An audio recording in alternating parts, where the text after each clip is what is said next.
Hey everybody, it's me, Dave, your DIY guy. We've got more woodworking to do, but today it's all about learning.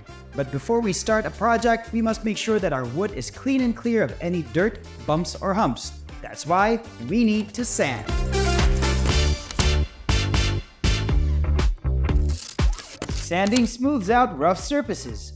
If you use untreated wood, remove all ridges and knots before you slap a coat of paint on it.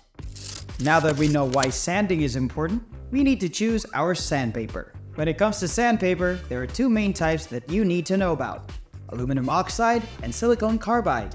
So first up, aluminum oxide. This stuff is like the workhorse of the sandpaper world. You'll find it everywhere, from workshops to garages. It's tough as nails and come in all sorts of grits. Perfect for sanding down bare wood, tackling painted surfaces, or getting your hands dirty with metalwork. Then there's silicon carbide sandpaper.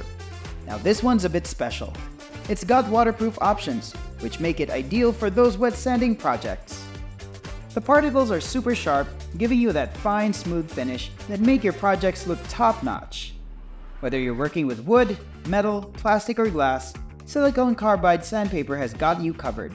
Use it for wet sanding, glass projects, plastics, and even hard metals. There are also different types of grit that you can use depending on your wood project. First is coarse grit, which is 40 to 60, which are the heavy lifters of all sandpapers.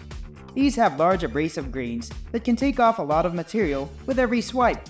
They're best for stripping paint or shaping large surfaces. Make sure to work slowly to prevent damaging the wood. If you make a mistake, you can clean it up with a finer grit later in the sanding process. Then you have medium grit, between 80 to 150, which is used for smoothing smaller sections of rough surfaces or removing more significant scratches left by the first round of wood sanding. For finishing touches, the fine grit between 180 to 320 is usually the last step. These have a small but plenty of abrasive grains that provide a silky smooth surface for the finish to sink into. You can also use fine grit sandpaper to banish dried drips or bumps between finish coats. Lastly, the extra fine grit, between 400 to 2000, is used to smooth away any last imperfections.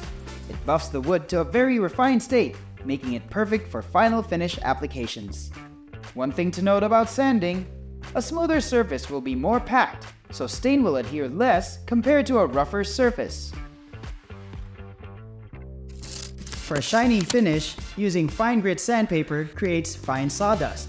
Fine sawdust fills the pockets, creating a smooth surface. And at this point, you are no longer sanding, but burnishing the wood.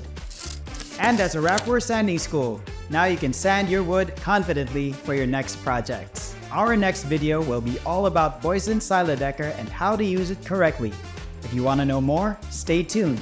Don't forget to like, subscribe, and follow us at mybeusen.com. Till the next DIY video, see ya!